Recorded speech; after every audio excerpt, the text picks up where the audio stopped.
Olá, seguidores do Conexão Sundance, Razão de Aspecto, Cinemação, Wannabe Nerd e Jetro.com.br. Por último, mas não menos importante, porque este é um vídeo da Sessão de Meia-Noite.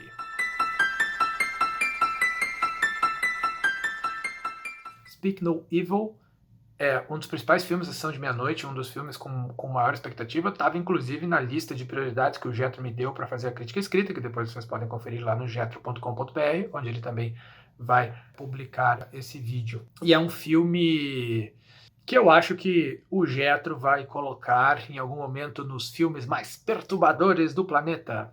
Mesmo no festival online, né, é gravado, evidentemente não é presencial, você tem uma apresentação do diretor, ele faz uma pequena introdução do filme e depois a gente vai para as perguntas e respostas, né? E na introdução do filme, ele disse que ele queria fazer um filme que tratasse o horror de forma mais artística, né? Não necessariamente o horror no seu formato tradicional, né? O terror, né?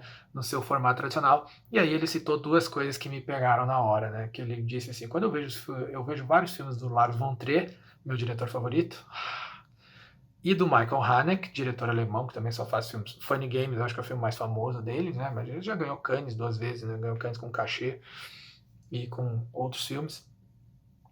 Grande diretor também um dos meus diretores favoritos. Que ele vê esses autores, né? Diretores, autores, né? Auteur, usando vários clichês do terror de forma artística nos seus filmes, né? Para fazerem histórias perturbadoras, e que foi isso que ele tentou fazer então em Speak No Evil. É um filme bastante bom, mas eu tenho que dizer que ele ficou abaixo da minha expectativa. Ele tem um problema principal, que é um problema que está baseado na premissa. Nós temos então um casal holandês e um casal dinamarquês. Esse casal holandês se conhece nas férias e tal, eles convidam o casal dinamarquês para passar as férias com eles. E quando chega lá, as coisas não saem exatamente como eles esperam. Mas tudo está um pouco baseado, né, no fato de que os dinamarqueses são pessoas muito educadas e muito polidas e acabam não conseguindo dizer não, né?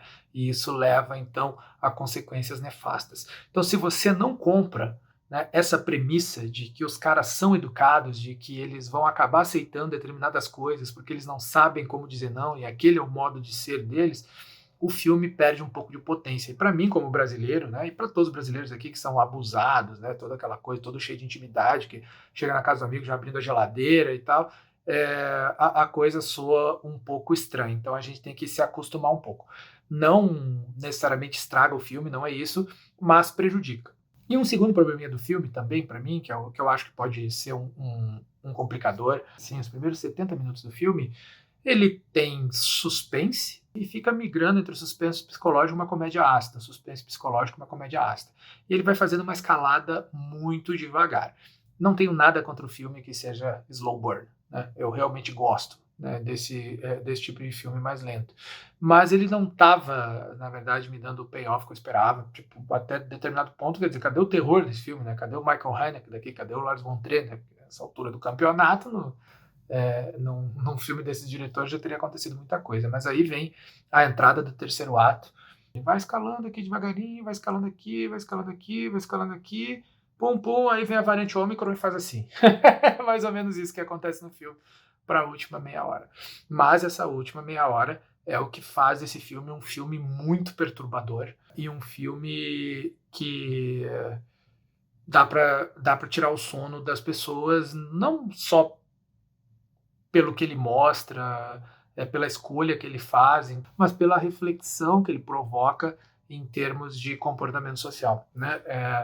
É um terror que realmente coloca o comportamento social, qual é o resultado da polidez, né, da boa educação, como você ser uma pessoa muito polida pode prejudicar a sua vida, certo?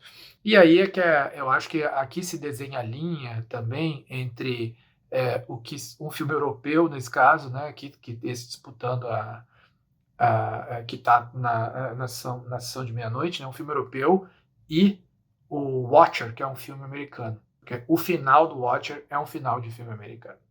Ponto final. eu não consigo ver um filme como Speak No Evil sendo financiado pelo mainstream aqui nos Estados Unidos, não com o final que ele teve, certo? Poderia ser feito aqui autofinanciado ou filme totalmente independente, mas não ia ter grande projeção, porque realmente a escolha que o diretor faz é uma escolha que não é nada comercial e que certamente vai dividir o público, né? Nem todo mundo vai ter estômago, o peso psicológico do que acontece. Mas, dadas as devidas proporções e considerando aqui os problemas que eu acho que o filme tem, né, na sua condução, eu ia dar 4 estrelas de 5, mas eu vou dar 4,5 porque o final vai me fazer ficar pensando ainda muito tempo e certamente vai colocar esse filme entre os destaques, né, dos filmes de terror de 2022. Então, se você gostou desse vídeo, curta, compartilhe nas suas redes sociais e ajude a divulgar a Conexão Sanders, para você não custa nada e para a gente ajuda muito. E amanhã tem mais.